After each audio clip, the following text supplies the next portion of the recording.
Isang malawakang peace rally ang ginawa ng isang church organization sa bansa sa gitna ng mga isyu ng politika at pagkakahati-hati ng mga Pilipino. Si MJ Mondihar magbabalita live mula sa Quirino Grandstand sa Maynila. MJ, magandang gabi!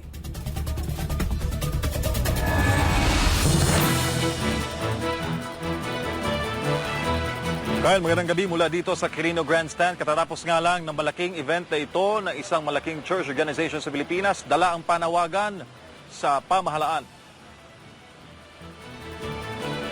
Nagmistulang mga langgam ang attendees ng National Rally for Peace ngayong araw ng Iglesia ni Cristo o INC dito sa Quirino Grandstand sa Maynila.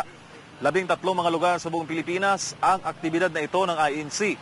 Suot nila mga kulay, puting t-shirt, pagkakaisa at hindi pamumulitika ang kanilang panawagan.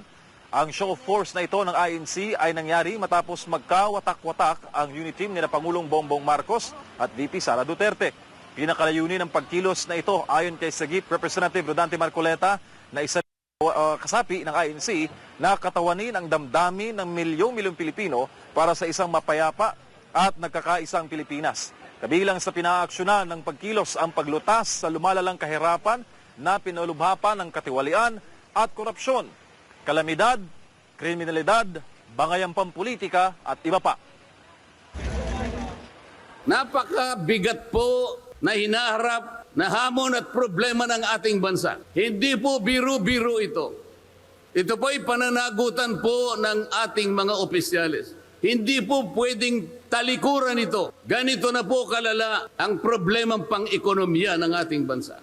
Ngunit, hindi po yata ganito ang naging direksyon sapagkat sa halip na po unahin ang mga binanggit nating malalaking problema na kinakaharap ng ating bansa. Ang inuna po ay mga bagay na mauuwi lamang sa pagkakampi-kampi at pagkakabahagi ng ating bansa.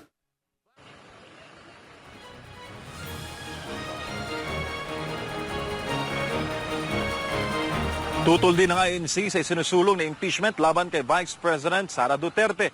Pinuna naman ni Congressman Marcoleta ang investigasyon ng House Quadcom laban kay dating Pangulong Rodrigo Duterte na niya malaking kalabisan lalo na't hindi naman daw korte ang Kamara.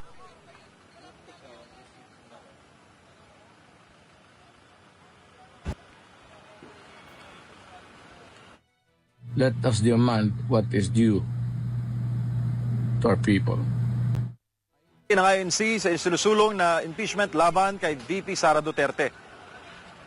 Samantala, suportado naman ni dating Pangulong Duterte ang aktibidad. Nagpasalamat din siya sa organizers dahil sa pagtipon sa mga Pilipino nagkakaisa ngayong nasa kritikal na estado ang bansa.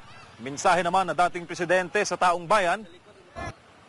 Let us demand what is due to our people. Wait and see ang Iglesia ni Cristo o yung INC sa magiging tugon nga ng administrasyon sa inilatag nila ng mga problema ng bayan. At sa tanong kung masusundan pa ba ang malaking aktibidad na ito nationwide, depende daw yan sa magiging sagot ng kasalukuyang pamahalaan. Mula dito sa Quirino Grandstand sa Maynila para sa Diyos sa Pilipinas, kung mahal, balik sa iyo, Kyle.